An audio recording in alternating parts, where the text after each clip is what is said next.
If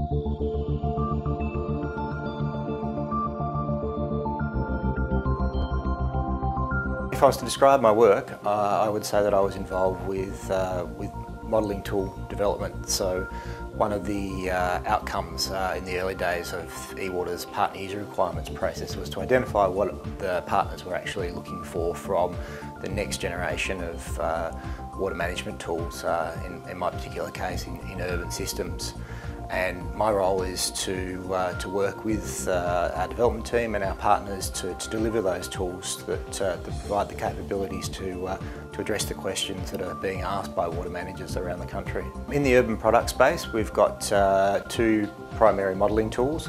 We've got the Urban Developer tool, which is an allotment scale modelling tool. So it models urban water systems from sub-allotment through to the subdivision scale.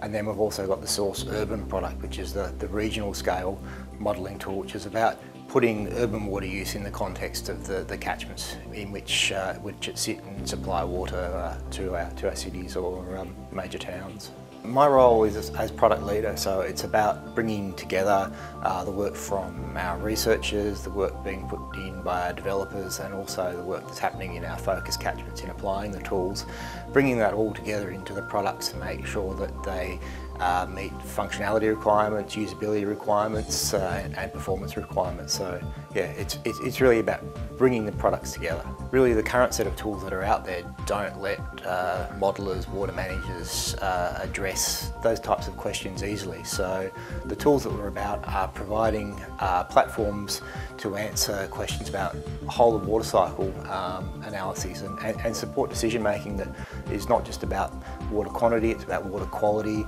it's about social and community issues. So it's bringing everything together. How does the work that's taking place in eWater benefit the Australian water industry? Through the provision of the new tools. We're being increasingly driven to look at alternative strategies for the delivery of water cycle services, particularly in the urban context. We're building things like desalination plants, building pipelines for interbasin transfers. We've not really had the tools up until now that enable us to also look at other alternative strategies that can take place within cities, so things like rainwater tanks, grey water harvesting, stormwater harvesting, and looking at them in a way in which we can understand not only how they're changing the water balance at the allotment scale, but how they actually flow on to change the water balance and water security at the regional scale, the city scale, and enables us to actually compare these options against the larger centralised options. So it's a really exciting time in terms of the products and actually what they're going to provide to the industry in terms of capability and insight.